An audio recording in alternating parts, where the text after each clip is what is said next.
9장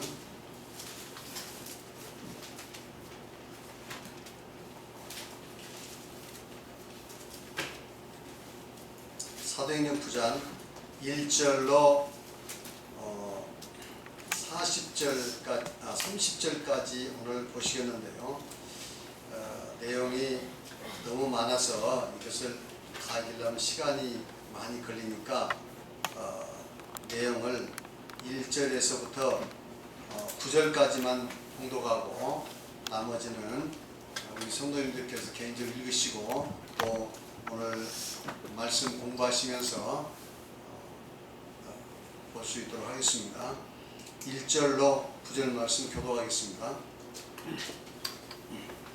사울이 주의 제자들에 대하여 여전히 위협과 살기가 등등하여 대제사장에 가서 담에색 여러 회당에 가져갈 빈물을 청하니 이는 만일 그 돈을 따르는 사람을 만나면 남녀를 강론하고 결박하여 예루살렘으로 잡아오려 하니라. 사울이 길을 가다가 다메섹에 가까이 이르더니 호련히 하늘로부터 빛이 그를 둘러 비추는지라. 땅에 엎드려서 들음에 소리가 있어 이르시되 사울아 사울아 내가 어찌하여 너를 핍박하느냐 하시거늘. 대답하되 주여 누구시니까 이르되 나는 네가 박해하는 예수라. 너는 일어나 시내로 들어가라. 내가 할 것을 내게 이를 자가 있느니라 하시니. 같이 가던 사람들은 소리만 듣고 아무도 보지 못하여 말을 못하고 서 있더라. 사울이 땅에서 일어나 눈을 떴으나 아무것도 보지 못하고 사람의 손에 끌려 담에색으로 들어가서 사흘 동안 보지 못하고 먹지도 마시지도 아니하니라. 아멘.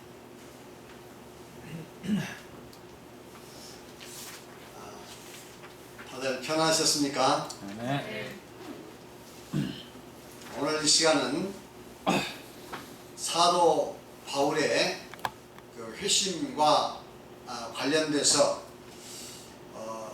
15절에 주께서 이르시되 가라. 이 사람은 내 이름을 이방인과 임금들과 이스라엘 자손들에게 전하게 하여 택한 나의 그릇이라.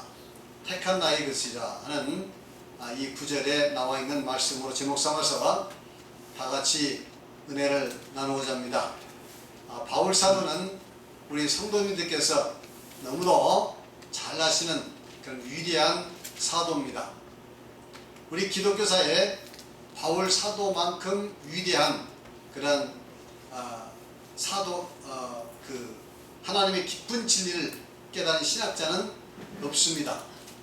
어떤 신학자는 그렇게 어떤 역사가 말하기를 유럽 세계에 1500년 동안은 바로 이 바울 사도라는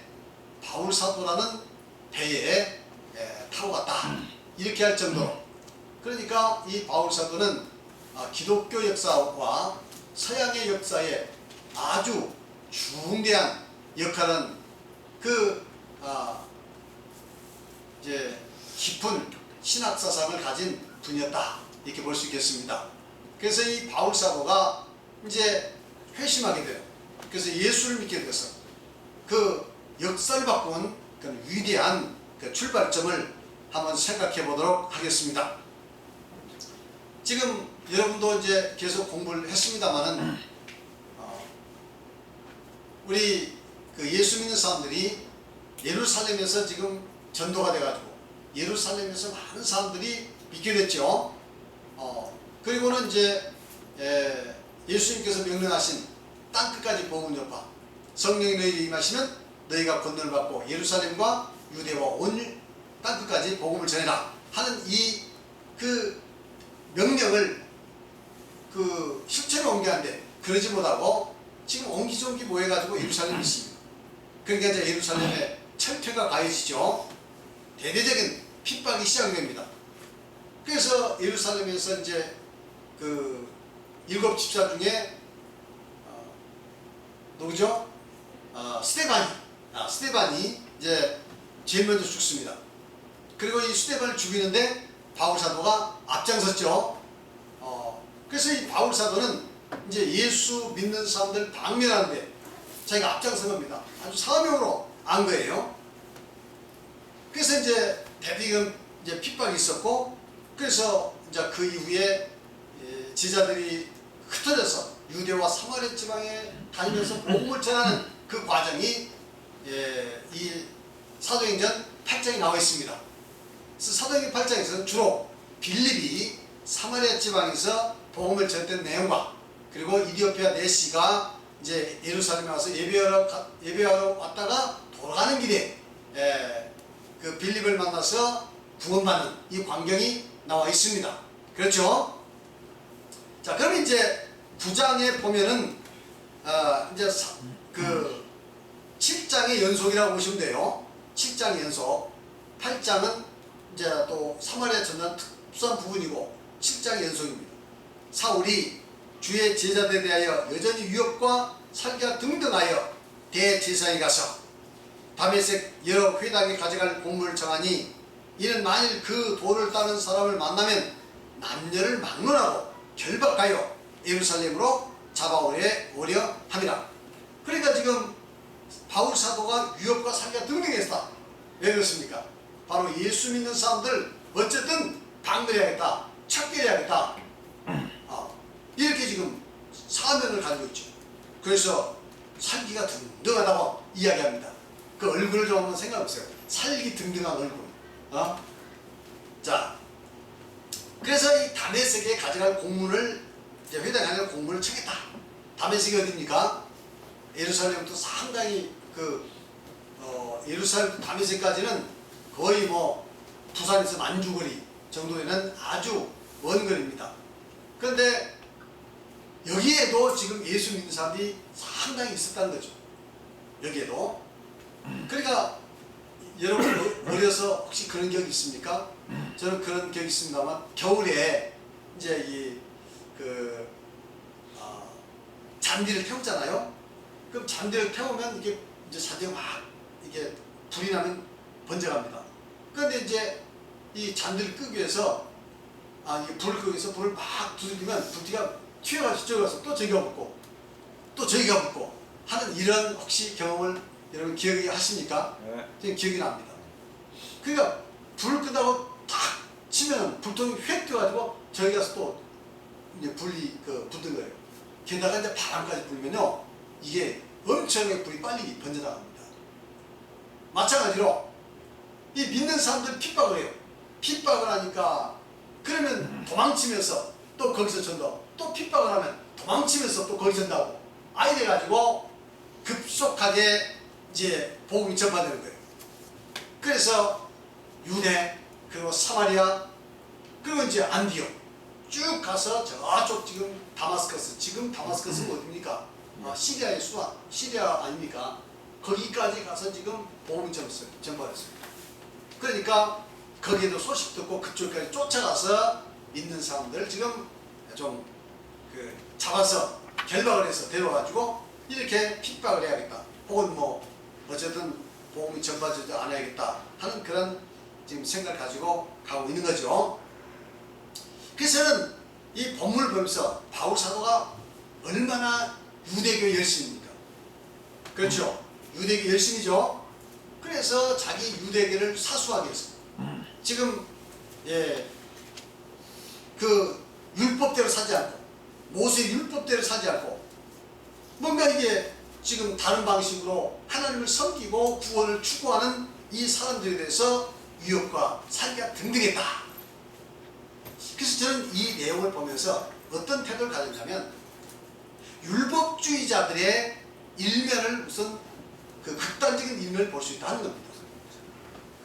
우리 믿는 사람들도 하나님의 은혜를 깨닫고 은혜로 살면 얼굴이 화합니다. 화평합니다.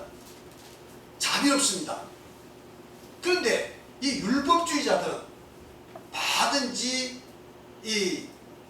그 율법으로 판단해서 자기가 의롭다고 생각하는 사람들은 이렇게 자기 신념과 맞지 않는다고 해서 위협과 살기가 등등합니다. 그래서 이 바울 사도는 율법의 과거에 예수 믿기 전에 율법 아래에 있는 사람들이 대표입니다. 그 바울 사도는 이와 같이 지금 위협과 살기가 등등하다는 것은 율법 자체가 이와 같이 우리 인간에게 겁을 주고 불안하게 만드는 이게 살기 등등한 겁니다. 율법은 정죄하는 거죠. 맞습니까? 율법은 정죄합니다. 그래서 그 율법 아래서 우리 인간은 얼마나 주눅이 듭니까? 그래서 바울사도는 율법을 완전하게 지킨다. 나는 율법을 철저하게 준수했다. 율법에는 흠이 없다. 자부하는 사람 아니에요. 그러니까 상대적으로 율법을 지키지 않는 사람들에 대해서 그 살기가 등등해서 죽이라고 한 거 아닙니까? 그래서 은혜는 살리는 거지만 율법은 죽이는 거예요. 맞습니까? 네. 그래서 우리의 신앙도 마찬가지입니다.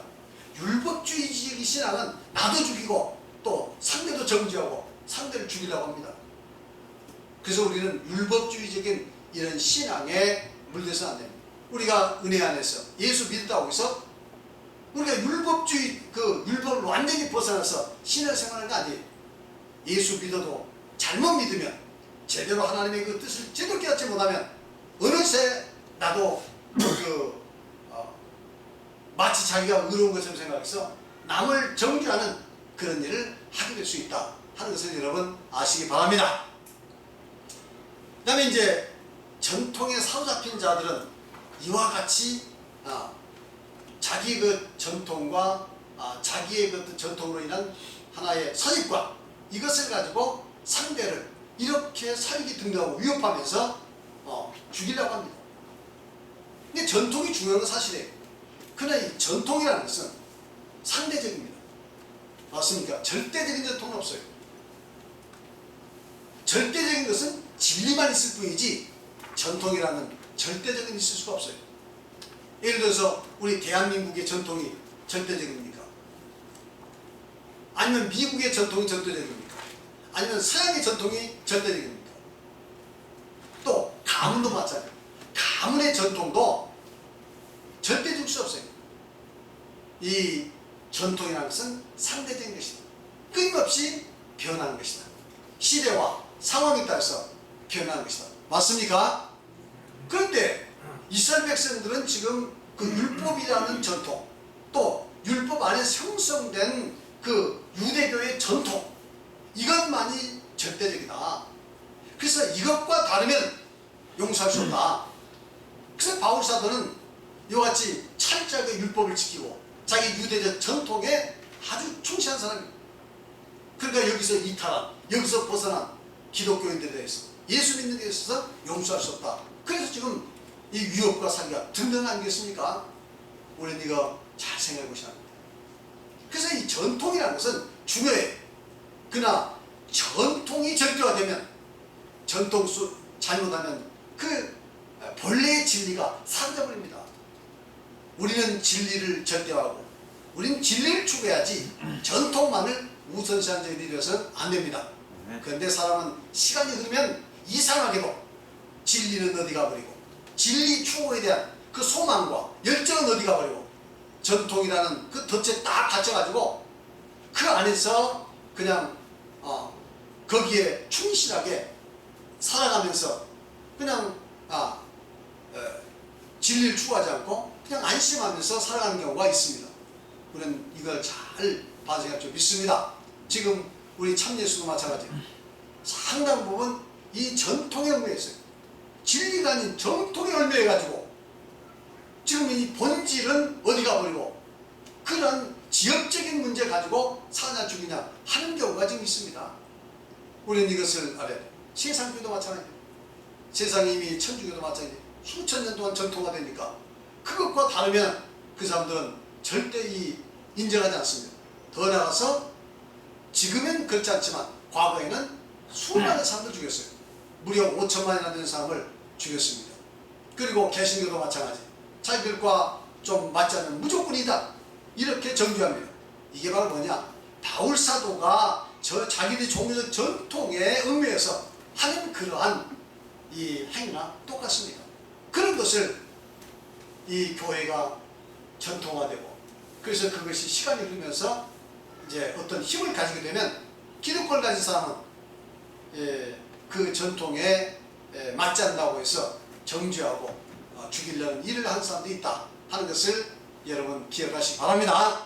우리는 이 예수 믿고 난 이후에 바울사도는 본받되 예수 믿기 이전에 이 율법 안에 있는 이 바울은 절대로 본받지 않을 줄 믿습니다.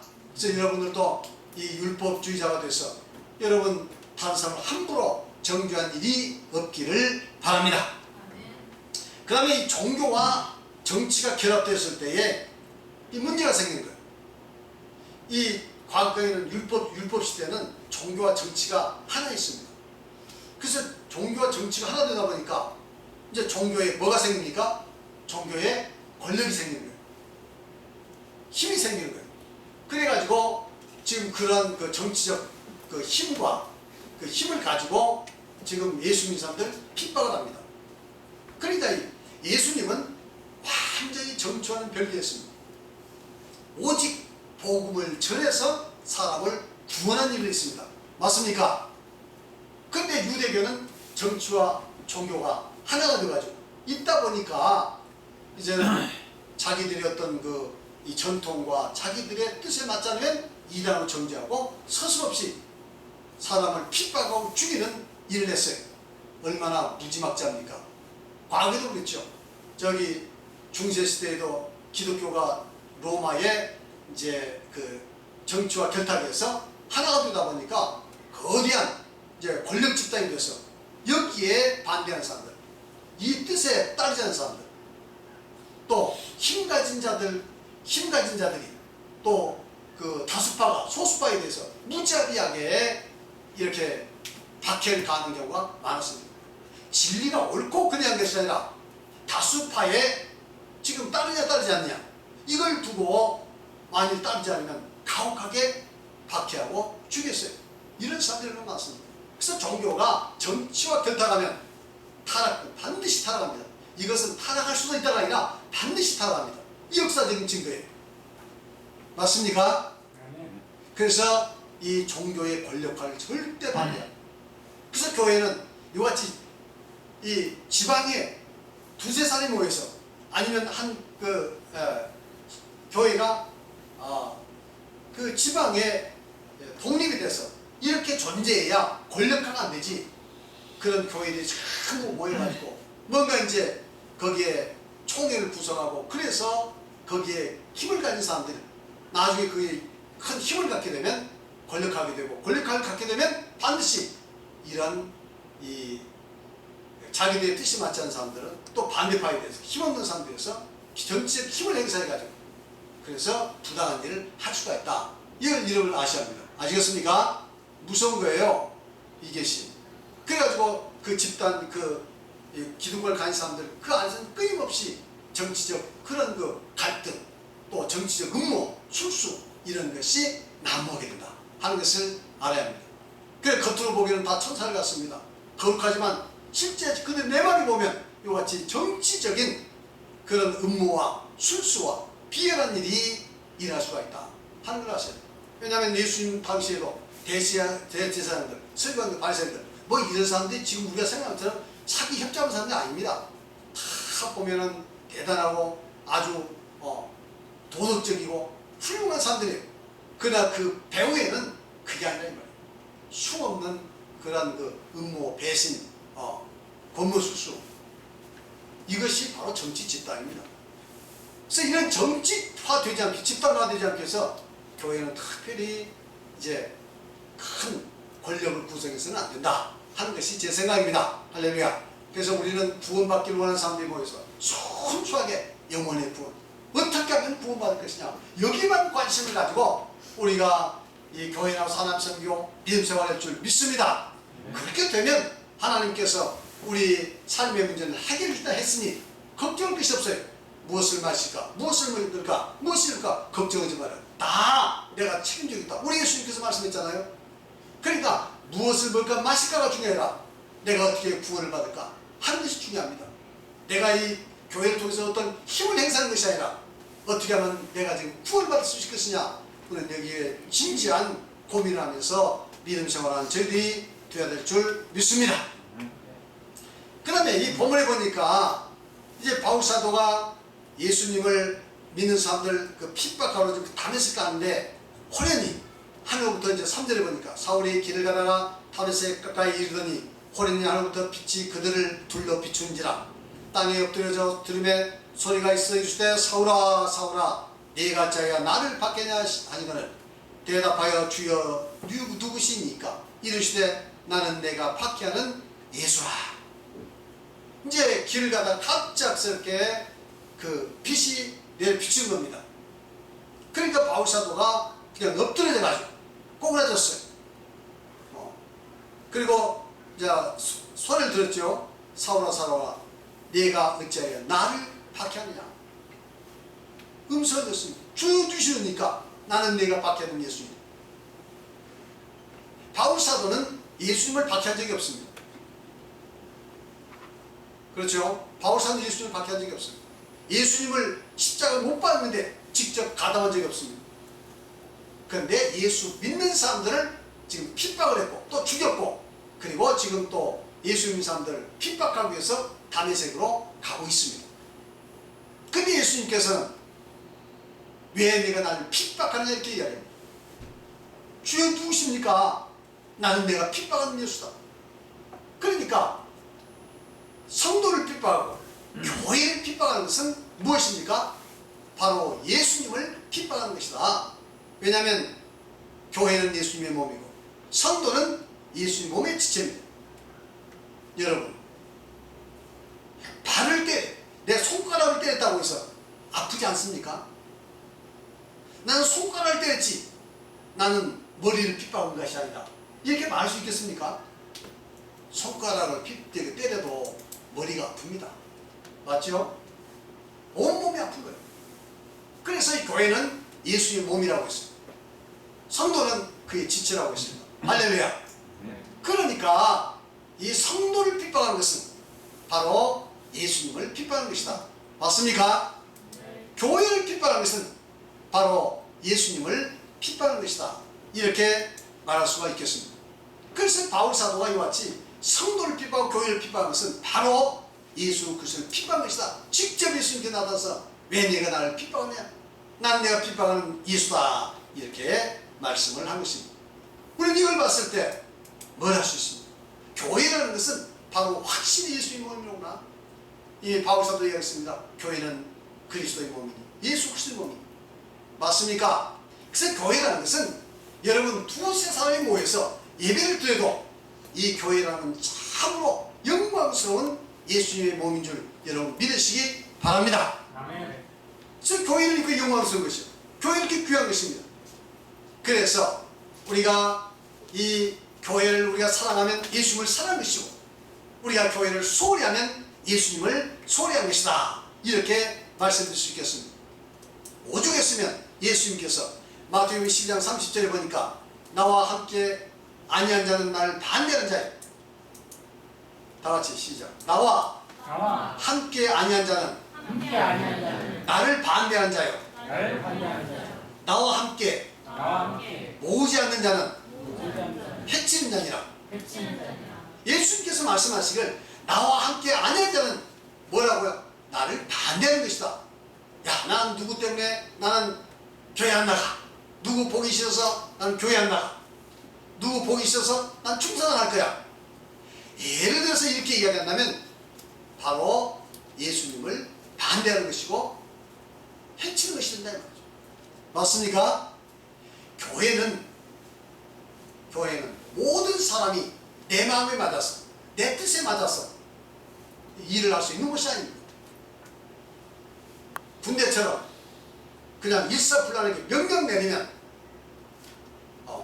순종하는 것이 원칙적으로는 그렇지만 그런 것이 아니라는 거죠. 군대같이 그렇게 철통같이 명령치기가 그 목숨이라도 이번에 보세요. 김병장, 김상병 총을 난사해가지고 4명이 죽었어요. 2명 부상당하고 그 4명 모두가 다 독자였습니다. 독자였어요. 하나밖에 없는 자식들이 4명이 죽었어요. 해병대 그러면 얼마나 그 명령치가 철저합니까? 상명하복 철저하죠. 그런데도 뭐가 일어납니까? 하극상이 일어나죠. 난동도 일어나죠. 물론 1차적으로는 그런 군대에서 총기를 난사한 이 사람이 나쁩니다. 문제가 있죠. 그런데 또 그 문화에도 문제가 있더라고. 열이라는 게 있어요. 기수열. 아무리 예를 들어서 상병이라도, 자 병장 제일 고참이 봐서 얘는 우리 기수와 이제 상관없다고 선언하면 그 밑에 다른 2병, 1병도 다 전부가 다 이제 이 사람은 완전히 그 자기 고참으로 생각하지 않습니다. 그래서 이제 2병도 반말하고 1병도 반말하고 어쨌든 가서 1병, 2병도 가서 상병을 때리고 이런 상황이 생긴다니까. 그러니까 견딜 수가 없어가지고 이런 병역 문화는 개선돼야, 나 하나 희생돼도 이런 병역 문화를 개선돼야, 그래도 이제 그런 짓을 하는 거예요. 그러니까 꼭 이 사람이 아주 나빠서만이 아니고 그런 그 집단 따돌림을 통해서 맞아 분노에서 건드리는 거예요. 그냥 따돌림 정도가 아니라 따돌림 당하면 완전히 이제 뭡니까 이렇게 이병의 신참한테도 그런 참 자존심 짓밟히는 그런 일들을 당하니까 견딜 수 없다는 거죠. 그런 일들이 이제 종종 일어나는데 빨리 그런 이 군대 문화가 좀 더 민주적으로 바뀌어야 합니다. 그렇지 않으면 또 저런 일들이 계속 발생할 수가 있는 거죠. 참 안타까운 일입니다. 어쨌든 이와 같이 그 명령체계가 철저한 그 군대에서도 해병대에서도 이러한 말이죠. 명령을 문제가 발생할 수 있는 거죠. 이 교회는 어떻습니까? 교회는 원칙적으로는 우리는 말씀에 순종하고 하나님께 순종하고 지도자에게 철저하게 순종하는 것이 미덕이지만 또 아직 깨달음이 부족하고 그런 사람들이 많기 때문에 그 리더에 순종을 하는 경우도 있습니다. 그렇잖아요? 그럴 때 어떻게 하겠어요? 우리는 항상 이렇게 사랑으로 감싸. 그래서 교회의 일이 잘 되고 이렇게 지혜를 모으고 인내하고 또 포용하고 이런 노력이 굉장히 필요합니다. 그래야 교회가 잘 될 수 있습니다. 어쨌든 간에 이렇게 이 교회를 신도를 비방하고 교회를 비방한 것은 바로 예수님을 비방한 것이다. 다시 말하면 교회를 사랑하는 것은 예수님을 사랑하는 것이고 성도를 사랑하는 것은 예수님을 사랑하는 것이고 교회에 충성하는 것은 예수님께 충성하는 것입니다. 믿습니까? 아멘. 우리 성도님들 이와 같이 이 교회에 충성된 여러분들이 되시길 바랍니다. 정말 교회를 사랑하는 여러분들이 되시길 바랍니다. 교회를 해치는 여러분이 되지 않고 정말 교회를 진정으로 사랑하고 그래서 예수님을 사랑하는 우리의 성도님이 되시기를 예수님으로 축원합니다. 그 다음에 이제 이렇게 빛을 보고 나서 바울사도는 소경이 되었습니다. 이제 소경이 되었어요. 6절 보니까 6절부터 너는 일어나 시내로 들어가라. 네가 행할 것을 네게 이를 자가 있느니라 하시니 같이 가던 사람들은 소리만 듣고 아무도 보지 못하여 말을 못하고 서 있더라. 사울이 땅에서 일어나 눈을 떴으나 아무것도 보지 못하고 사울의 손에 끌려 다메섹으로 들어가서 사흘 동안 보지 못하고 먹지도 마시도 못하니라. 이 빛을 보고 나서 이제 빛이 사라지고 나서 또 음성을 듣고 이제 빛이 사라져서 보니까 눈이 안 보이는 거예요. 빛 캄캄해. 아무것도 안 보여요. 그래서 결국 이제 사람의 그 손에 붙들려서 다메섹으로 들어갔습니다. 저는 이걸 보면서 이런 생각을 했어요. 이 바울 사도는 자기가 참된 진리를 안다고 확신을 했습니다. 나는 율법을 지키고 율법에 흠없게 지키고 나는 진리를 아는 사람이다. 나는 진리를 아는 사람이다. 이렇게 스스로 생각한 거예요. 맞습니까? 그래서 우리 조상이 믿었고 내가 믿은 이 율법 이것이 진리다. 이것과 벗어난 것은 이것은 박멸해야 한다. 이렇게 생각한 거예요. 근데 알고 보니까 자기가 속인 겁니다. 맞습니까? 자기가 속인 거예요. 소경이 지금 자기 속인지도 모르고 이 참된 진리를 박멸하려고 이와 같이 유혹과 사기가 든든하게 돼서 다메섹에 간 겁니다. 이걸 봤을 때 우리는 뭘 생각할 수 있겠습니까? 하나님의 뜻을 깨닫지 못한 사람은 다 소경입니다. 아무리 성경을 백독철독하고 성경을 암송하고 무엇을 한다 해도 하나님의 진정한 구원의 뜻을 모르면 그것은 뭐가 됩니까? 바로 소경이라는 거죠. 맞습니까? 그래서 이 장로교는 장로교의 소경이고 여호와직은 여호와직의 소경이고 천주교는 천주교의 소경이라는 거예요. 자기는 안다고 하지만 실제적으로 하나님의 이 구원의 참된 뜻과 길을 알지 못하고 있으면 그것은 다 소경입니다. 그래서 바울 사도는 이와 같이 자기가 소경이었어요. 그건 줄도 모르고 지금 이렇게 얼마나 살기가 등등해서 다른 사람을 죽이기 위해서 또 예수 믿는 사람은 참된 진리를 방멸하기 위해서 지금 이렇게 얼마나 무지막지한 일을 했습니까? 그래서 예수님께서 말씀하시기를 소경을 인도하면 둘 다 구덩이 빤다고 그랬죠. 맞습니까? 소경을 인도하면 둘 다 구덩이 빠진다. 그러니까 앞에 인도자 소경이 있고 따라가는 소경이 있어. 신도 소경. 그러니까 인도자가 소경이면 뒤에 따라가는 신도도 소경인데 둘 다 구덩이에 빠져. 구원 못 받는다 이 말이죠. 맞습니까? 그래서 바울 사도는 상징적으로 그가 비록 율법의 철저이고 뭔가 구원받기 위해서 얼마나 의롭게 살기 위해서 노력했습니까? 그렇지만 하나님 앞에서는 소경이었다 하는 것을 지금 상징적으로 보여주고 있습니다. 할렐루야. 그러니까 빨리 눈을 떼요. 진리 말씀을 깨닫습니다. 빨리 눈을 떠서 우리는 참된 구원의 진리를 발견하고 그 진리의 빛 가운데서 우리가 바른 길을 가야 할 줄 믿습니다. 내가 바른 길 가면서 그리고 또 아직 소경으로서 헤매고 있는 수많은 사람들 한 사람이라도 빛 가운데 그 어둠 가운데 있는 데서 빛 가운데 있는 데서 눈을 띄어서 이 참된 빛 가운데 살아갈 수 있도록 해야 될 줄 믿습니다. 그러면 이런 진짜 이 눈을 뜨려면 어떻게 하냐? 눈을 뜨려면 이제 어둠에서 눈을 뜨려면 어떻게 하죠? 참된 하나님의 그 구원의 뜻을 경륜을 제대로 발견해야 돼. 그리고 그 길을 알아야 돼. 그것이 바로 뭐냐? 핵심이 구원의 원리와 십계명과 속죄제사가 이게 핵심인 줄 믿습니다. 이것을 제대로 알면 왜 예수님께서 구세주며 왜 예수님을 미리야 구원받게 되며 그리고 구원은 방법이 무엇인가를 정확히 알 수가 있습니다.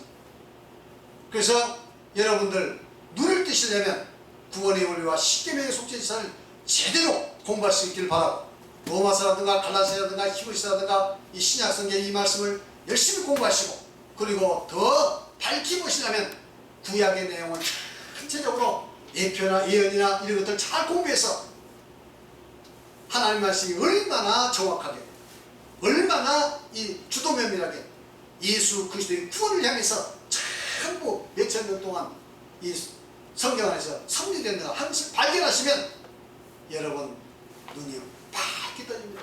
희미한 것이 아니라 밝게 눈을 뜨고 우리는 그 영적인 세계를 보게 될 수 있을 줄 믿습니다. 전 여러분들 이와 같이 성장되길 바라고 또 더욱더 더 많이 눈이 밝아질 수 있도록 말씀에 좀 더 관심을 가지고 말씀을 공부하기 위해서 힘쓰는 우리 성도님 되시기를 바랍니다. 그 다음에 네 번째로 보니까 하나님께서 이제 바울을 선택하셨어요. 10절로 16절에 보니까 그때에 다메섹에 아나니아라는 제자가 있더니 이 아나니아는 5장에 거짓말하는 아나니아가 아닙니다. 동명이인이에요. 이 아나니아는 정말 신실한 다메섹에서 가장 예수 잘 믿는 그 신실한 그러한 성도였습니다. 그때 다메섹에 아나니아라는 제자가 있더니 주께서 환상 중에 불러 이르시되 아나니아야 하거늘 대답하여 주여 내가 여기 있나이다 하니 주께서 이르시되 일어나 직관하는 거리로 가서 거기에 보면 이제 당시에 그 도시는 어떻게 되어 있냐면 도시 중심에 신전이 있어요. 그리고 아고라가 있고 아고라가 뭐냐면 뭐죠? 광장 뭐 저게 그뭐 파는데 시장이죠. 그래서 그쪽에서 아주 넓은 길이 쫙 뚫려 있고, 그리고 이제 그 주변으로 여러 가지 사이길이 있으면서 이제 도시를 형성합니다. 그래서 집가는 뭐냐면 그 가장 도시의 그 중심인 신전이 있고, 그리고 이제 도시의 뭐랄까 중심되는 그 길이 그 집가가. 그래서 로마의 거의 모든 도시들은 그 집가가 있습니다. 우리로 말하면 중앙청이 있고 광화문 있잖아요. 광화문 넓은 길 있잖아요. 그러듯이 이제 이 바로 이 집가예요.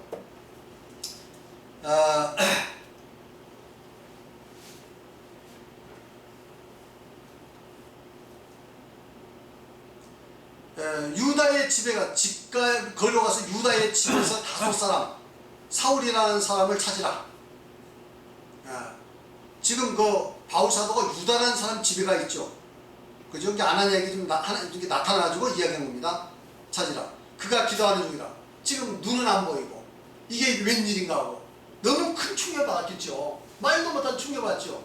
지금까지 예수는 이단자이고 마땅히 죽여야 하고 그 추종자들마저도 방해된다고 생각했는데 그 예수가 나타나서 난 내가 핍박하는 예수니라 이랬으니 바울사의 충격이 오죽하겠습니까? 그렇죠? 그러다가 눈도 보이지 않고, 그러니까 밥도 먹지 않고 물도 먹지 않고 3일 동안 금식하면서 지금 생각하고 있을 겁니다. 또 이게 뭔 일인가? 그 금식하는 동안 이제 바울사도는 거기서 예수가 구세주라는 걸 깨닫습니다. 12절 그가 아나니아라는 사람이 들어와 자기에게 안수하여 다시 보게 한 것을 보았느니라. 아나니아가 와가지고 바울사도에게 안수해서 눈을 뜨게 하는 이 광경을, 그 광경 계시를 누가 봤다는 얘기입니까? 바울사도도 이미 계시를 받았다 이거죠. 아나니아라는 사람이 와서 안수할 것이라는 것을 보여줬다 이거죠. 그리고 그 사실을 하나님께서 아나니아에게 나타나서 이제 바울에게 가라고 이야기를 합니다. 맞습니까?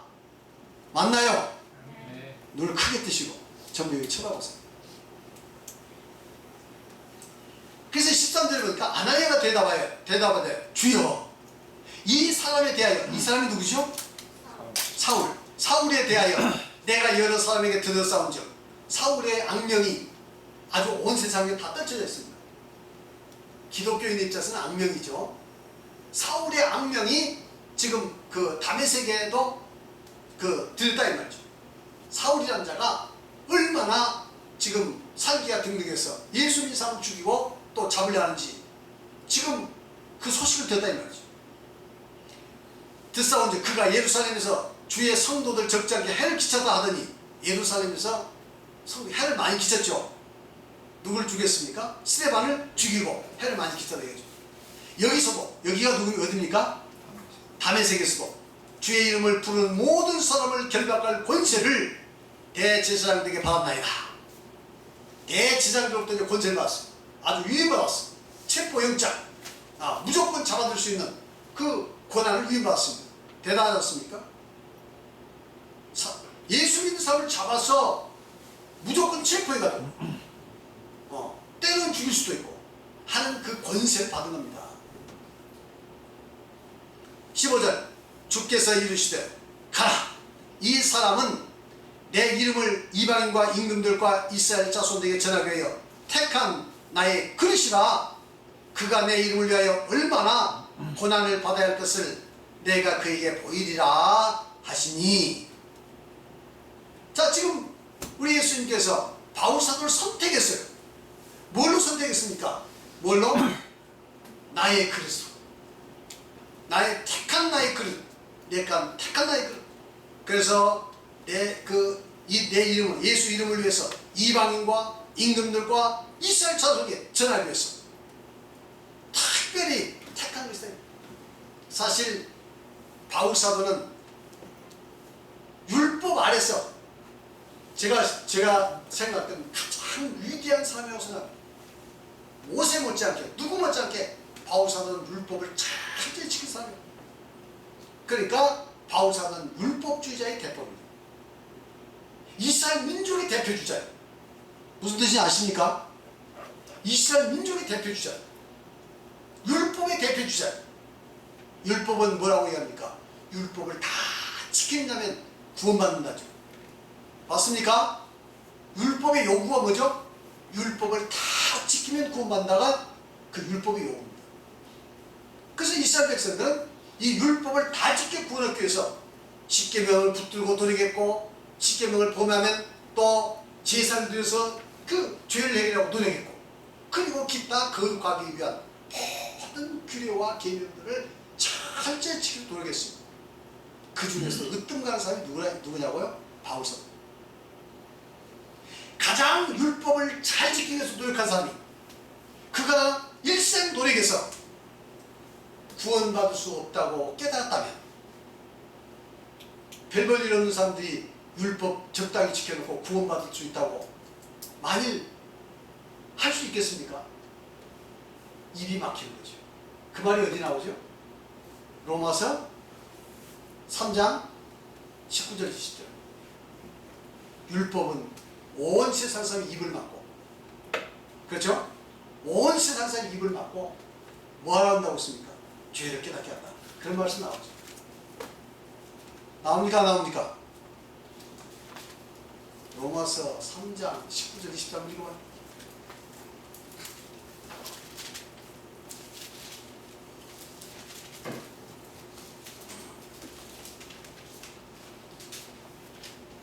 잘 읽었습니까? 다 같이 시작. 우리가 알거니와 율법이 말하는 것은 율법 아래 이는 모든 율법을 막고 온 사람으로 하나님의 심판 아래 있게 하려 합니다. 야, 율법이라는 것은 모든 사람이 이루어진다. 그 하나님의 심판 아래 있게 한다. 그리고 율법에 의하면 구원받을 수 없고, 율법은 죄를 깨닫게 한다. 맞습니까? 자, 예를 들어서 100m 달리기를 5초 안에 주파하면, 100m 달리기를 5초 안에 주파하면 그 사람에게 이 세상을 다 줄 것이다. 이렇게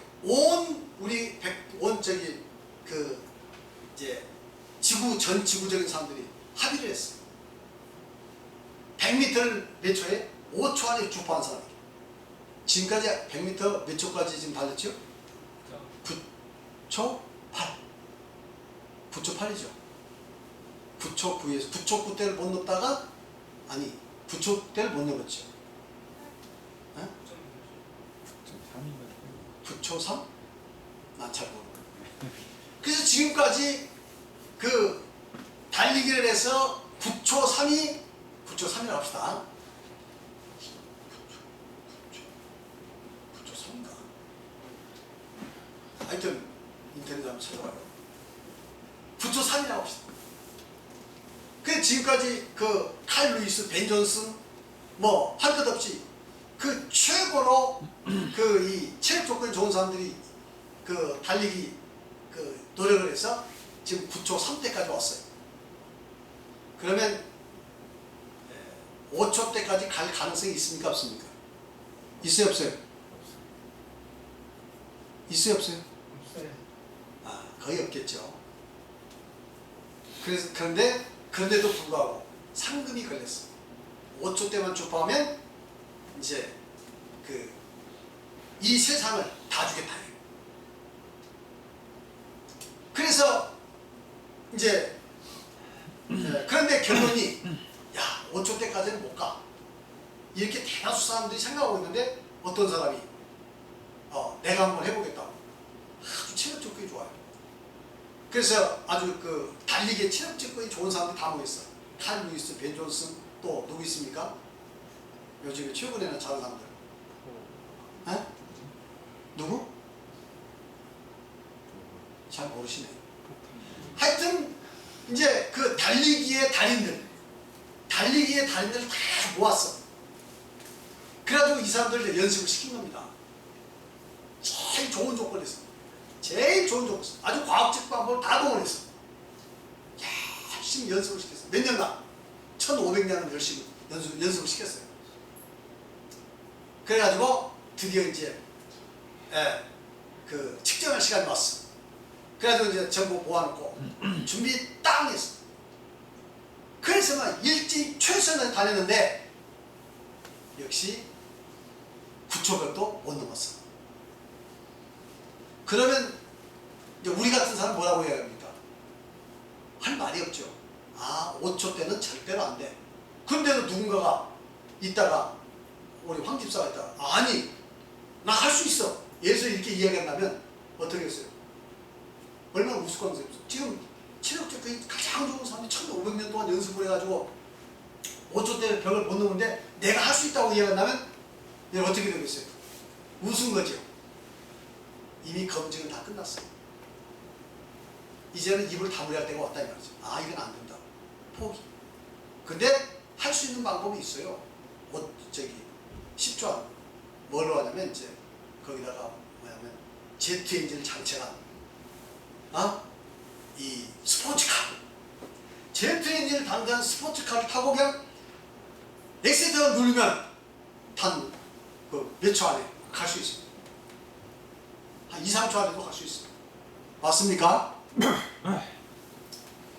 뭘 제가 말씀드리려면 바울 사도는 자기가 고백하게 나는 율법에 흠이 없을 정도 지켰다고 지금 고백하잖아요. 성경에 맞죠? 그럼 그가 얼마나 일생 동안 율법 지켜 노리겠어요. 그런데 이제 예수를 만나고 나서 깊이 생각해보니까 내가 율법으로 절대 누려줄 수 없구나. 율법으로 구원할 수 없구나. 그것을 깨닫다 이 말이에요. 그러니까 이스라엘 전 역사에서 가장 율법을 열심히 잘 지켰던 대표주자가 율법으로 구원할 수 없다라고 했다면 더 이상 율법을 통해서 구원받을 수 있다고 입을 벌려서 되겠습니까? 안 되겠습니까? 되겠어요? 안 되겠어요? 되지 않지. 그 일생 동안 그렇게 율법을 잘 지켜서 노력했던 바울 사도가 율법을 안 된다고 선포하잖아요. 로마서에서 이야기하고 선포하잖아요. 율법을 구원받는다. 우리 조상들의 그 율법은 멍이었다. 누구도 지킬 수 없었다. 율법을 구원받는다. 오직 예수 그리스도를 통해서 죄가 용서되어 구원다고 이야기하잖아요. 할렐루야. 예수를 믿음으로 죄가 용서해서 구원다고 이야기하잖아요. 맞습니까? 맞나요? 이렇게 율법을 철저히 지켜본 사람이, 그래서 실패했던 사람이 이제는 율법을 안 되니 예수 그리스도의 십자가에 되고 예수 그리스도를 믿음으로 죄 용서돼서 구원한다. 그래서 의롭게 되고 구원받는다. 이것을 선언했다면 우리는 얼마나 이제는 우리가 직접 율법을 안 지켜보고도 예수 그리스도를 통해서 구원할 수 있으니 얼마나 감사합니까? 할렐루야. 의심할 것이 없다 이 말이에요. 그래서 바울 사도를 이와 같이 대표 주자로 선택해서 하나님이 율법의 훈련시키셨고, 그리고 이제는 그 최고의 율법을 잘 지킨 이 바울 사도를 불러서 바로 율법으로는 구원할 수 없다. 모세 율법 10계명을 지켜서는 이 한 것은 구원할 수 없다 하는 것을 철저하게 깨닫고 고백하게 한 겁니다. 이해하시겠죠? 이해하시겠죠? 그 다음에 우리 하나님께서는 바울 사도를 왜 선택했냐도 그의 충성됨을 보고 선택했다고 얘기합니다. 디모데전서 1장 15절 16절. 디모데전서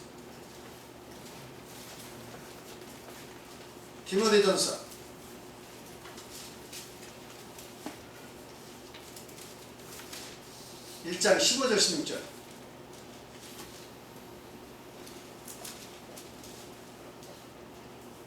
디모데전서 다같이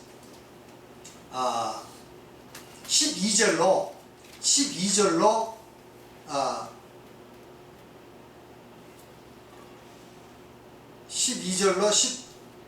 14절까지만 보겠습니다.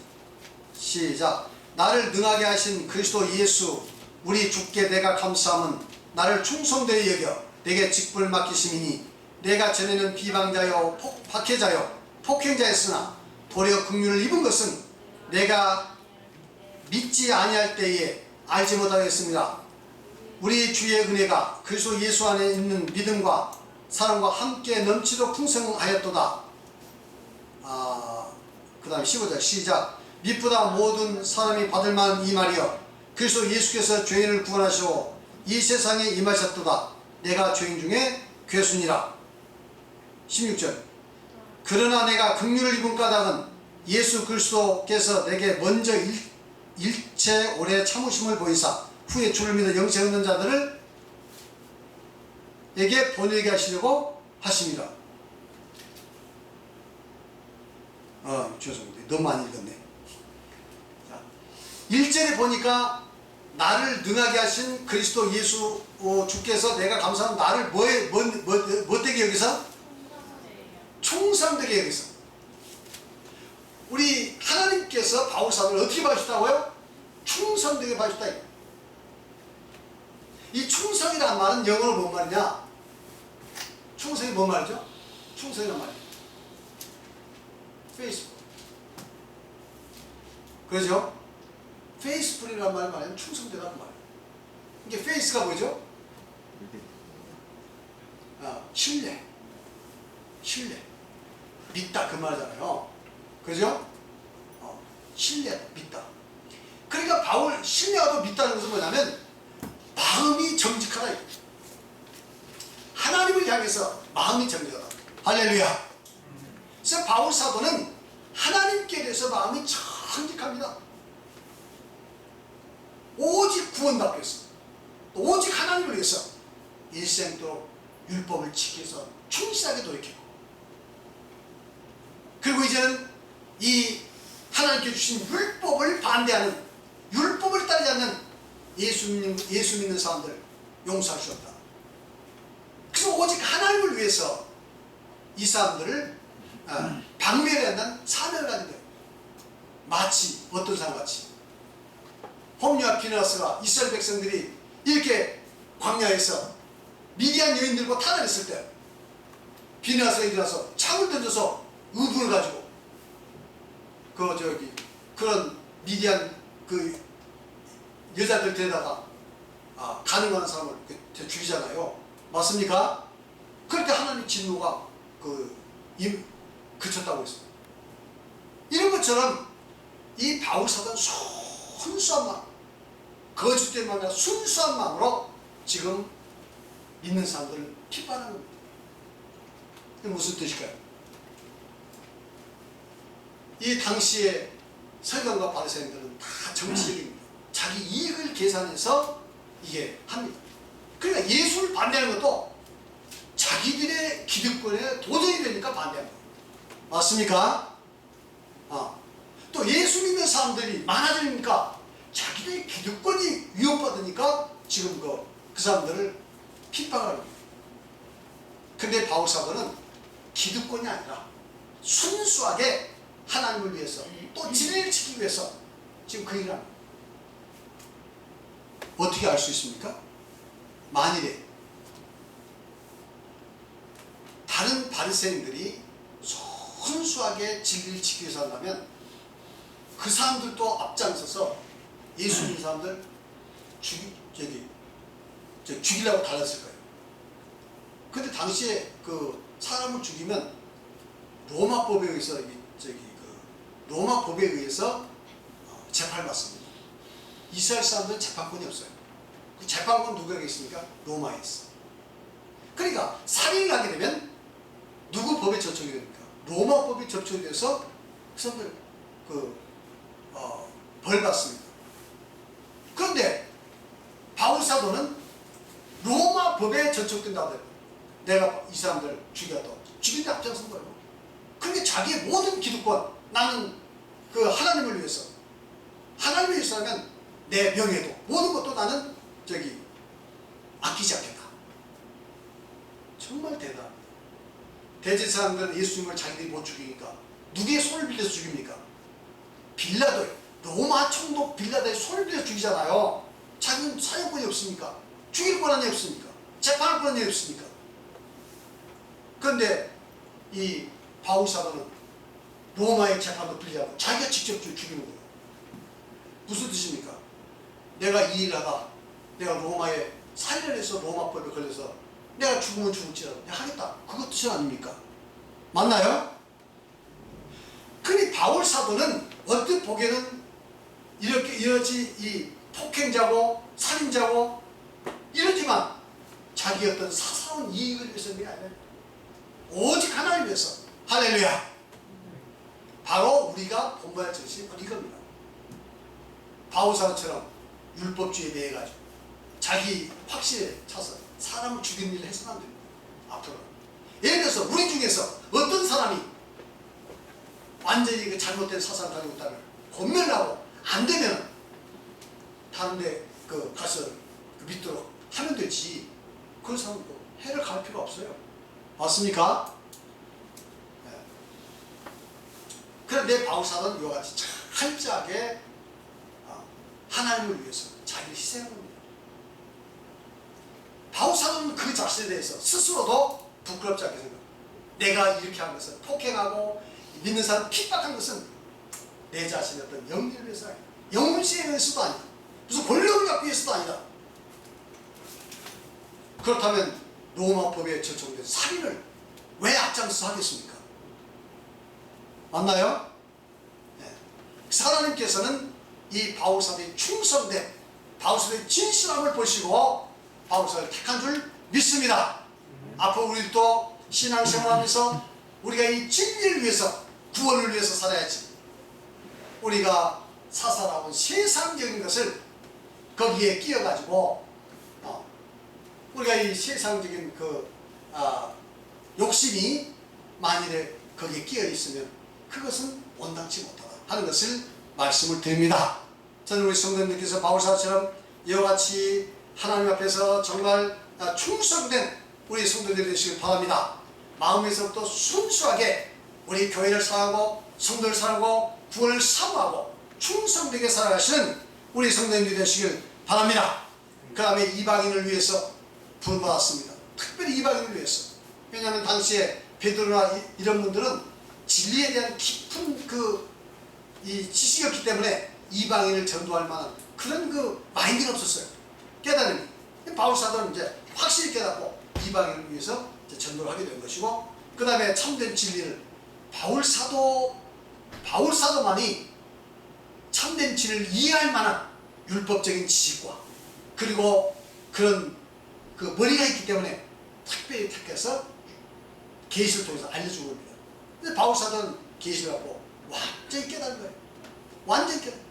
율법이 무엇이며 율법이 주신 목적이 무엇이며 그리고 예수 그리스도가 누구시며 예수 그리스도를 통해서 구원받는 것이 무엇이며 하는 것들을 이 율법에서 그 율법부터 시작해서 그 전체 원리를 다 통합하겠다.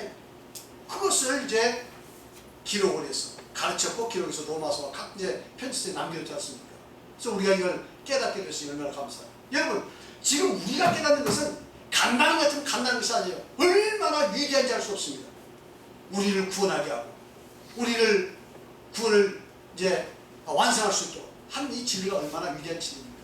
저는 이런 진리를 그저 값없이 받고 값없이 여기는 여러분들이 아니라 값없이 받았으니 정말 얼마나 위대하고 귀한 것인가를 바로 깨닫고 그 믿음을 붙들고 믿음으로 살면서 승리하시는 우리 성도님 되시기를 예수 이름으로 축원합니다. 그 다음에 이제 성령 받고 세례받는 광경이 나와 있고, 그 다음에 이제 예수를 증거로 다시 핍박하는 사람에서 핍박받는 사람이 됐고, 그리고 나중에 제자들을 만나러 예루살렘에 갔다가 예루살렘 제자들이 만나기를 거절하는 그 내용이 나와 있습니다. 다음 시간 할 때 잠깐 말씀드리고 마지막 끝을 맺도록 하겠습니다. 기도하시겠습니다. 하나님 감사합니다. 오늘 또 이 사도행전을 통해서 이 바울 사도가 우리 예수님을 만나고 그가 회심한 이 사건을 통해서 주신 귀한 진리를 생각해 보았습니다. 아버지 하나님, 저희들은 이 어둠 가운데 주여 소경이나 다놓는 자들이었는데 아버지 하나님, 하나님께서 저희를 불러주시고 이 바울사를 통해서 깨닫는 진리를 통해서 저희의 눈을 밝게 해주시고 구원의 이 길에 아버지 하나님 들어서게 하신 진심으로 감사드리옵나이다. 우리 사랑하는 성도들, 주여 이 진리 말씀을 바로 깨달아서